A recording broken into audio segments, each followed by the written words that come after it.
cue up the Beastie Boys. On today's episode, we're talking about Sabotage. I would actually put in some, audio clips of it, but with my luck, YouTube would flag it and then the video would get taken down and drive me crazy as I had to deal with it by re-recording and stuff. So we're not going to actually put that in there, but get the Beastie Boys song stuck in your head anyways.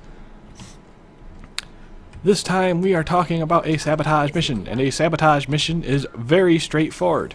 You are given an objective, and your goal is to destroy the objective, or objectives if there's more than one. Sometimes there is.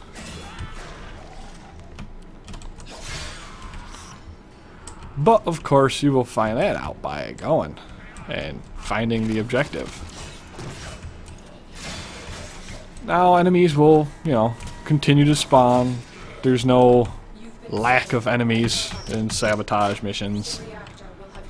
So, if you're the kind of person that just wants to finish the mission, you can ignore the enemies and just try to make your way through all of them. Because they'll just keep on coming. They don't care. In the case of this particular sabotage mission, because there is multiple types of sabotage missions, there is some that will have you going after a reactor, which is what this one is.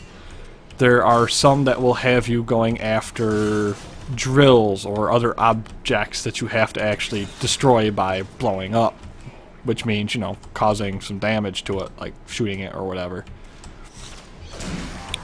And those are like pretty much the main two, but they're variety is the spice of life, and the devs are always adding new stuff.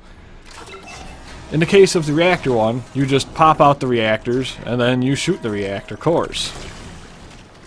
It's relatively straightforward, really. I mean, let's get rid of some of these pesky enemies that are shooting me here. So you destroy all the cores. After you destroy all the cores, man, they're just persistent little enemies shooting at me, aren't they? Don't even realize they're not doing anything to me. You destroy the cores on each side. Boom. Last one is destroyed. Lotus tells you it is time to get out of here. And sometimes after destroying a core like that, you will actually have a timed event that happens. I want to say it usually shows a timer if it is that, but I usually don't stick around after blowing up a ship's reactor to find out. But you destroy the reactor, or whatever it wants you to destroy, and then you're good to go. It is very much straightforward in that respect. Zoom, bad guys can't even catch me. Now, anybody frame-wise can handle these missions just fine. What are the benefits of doing them? Well, they're kind of short because all you have to do is go to the objective, either destroy it or interact with it and then destroy it, and then you're done. So it's a very short possible mission. That's really pretty much it, though. I mean, there's nothing to them. The void sabotage missions are a little bit different in that they will start you most of the time in a void tile set. You then have to go activate two little things, which works a little bit like a mobile defense, where you activate each of the consoles, and then after the consoles are done activated, you defend them for X amount of time to reverse the polarity on a portal that you go through so that you can find a key so that you can destroy the objective and then get back through the portal. So a void mission is a little bit more complex when it comes to how they function, but it's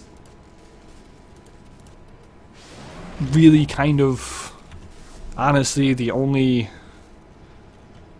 sabotage mission that's worth doing for the most part as far as the rewards go, because if you play through it fast, you're not going to get a whole lot of affinity because there's not a whole lot to kill or anything like that. If you play through it slow, you'd be better off going to something like a survival where there's more guides to generate that affinity and items. And the final reward isn't really that great unless you're doing a void mission and you're getting those prime parts. So for the most part, you'll probably end up playing these just to get through them.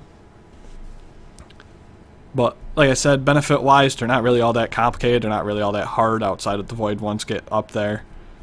And it's pretty straightforward, so you don't have a whole lot to worry about.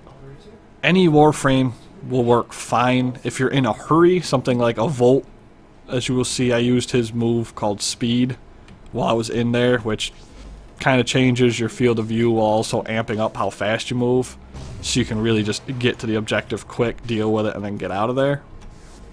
But any Warframe will work on those stages just fine. If you wanted to try to use your Loki and stealth your way through it, you could. If you wanted to just hammer through it with your Excalibur or your Rhino, you could do that too. I mean, it's very easy to appease level. That's all there really is to Sabotage missions. I mean, there's a little bit of variations in between them. Sometimes you're jacking into a terminal.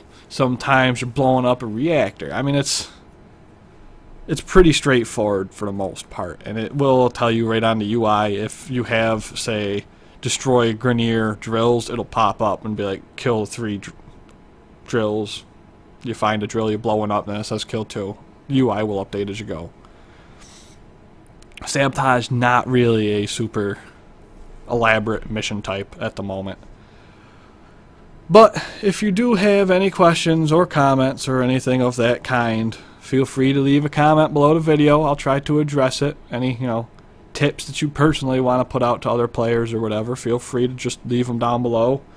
I'll address them as necessary, I guess. I mean, if it's just a comment that's giving a tip, then I might say thanks or something, but there's not really any addressing it because it's not really an issue. But if it's an issue, I'll try to address it to the best of my ability so that you can, understand things better or whatever. In the meantime, keep enjoying that Beastie Boys music. And having fun.